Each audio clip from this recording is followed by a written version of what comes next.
ఇలాంటి స్టేట్మెంట్స్ ఇస్తున్న పరిస్థితుల్లో ఆ అహంభావపూరితమైన స్టేట్మెంట్లు ఎన్ని మీరు చేసిన అప్పులు వాళ్ళు మా వాళ్ళు పెట్టిన లెక్కలే చూస్తే మీరు ఎఫ్ఆర్బిఎం అప్పులే 5,04,814 కోట్లు, కార్పొరేషన్ లోన్స్ 3,01,484 కోట్లు.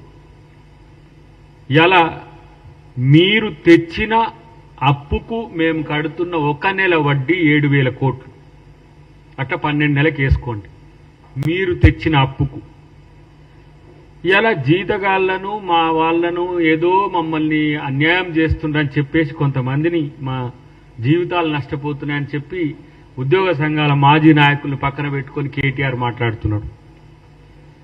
ఆ రోజు ఒక్కరోజైనా మరి ఈ 9 సంవత్సరాల్లో పీఆర్సీలు ఇవ్వకపోయినా ఏవి ఇవ్వకపోయినా మాట్లాడిన దాఖలాలు అయితే లేవు. ఎందుకంటే వాళ్ళు టీఆర్ఎస్ పార్టీ నాయకులు కాబట్టి టీఆర్ఎస్ పార్టీకి, టీఆర్ఎస్ కాదు కదా ఇప్పుడు బీఆర్ఎస్ పార్టీకి వాళ్ళు ఆ విధంగా ఉండాల్సిన సందర్భం అవుతుంది.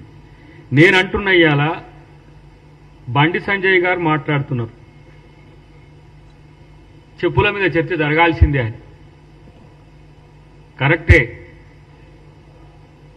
పోతే చెప్పులెత్తుకపోతామని భయపడుతున్నారు. అంటే అంత భయంతో బీజేపీ ప్రభుత్వం ఉంది అని అంటే ఈ చెప్పుల మంత్రికి తలిగింది ఎక్కడో. ఆయనే కదా అమిత్ షా గారు చెప్పులు మోసుకుపోయిన ఆయన. మన టెంపుల్లో, మహంకాళి టెంపుల్లో చెప్పులు మోసిన మంత్రి ఆయన చెప్పుల గురించి అలా మాట్లాడుతున్నాడు.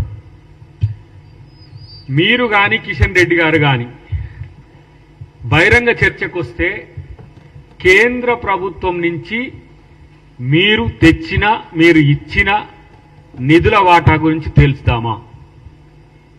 ఎక్కడికైనా రాగలరా?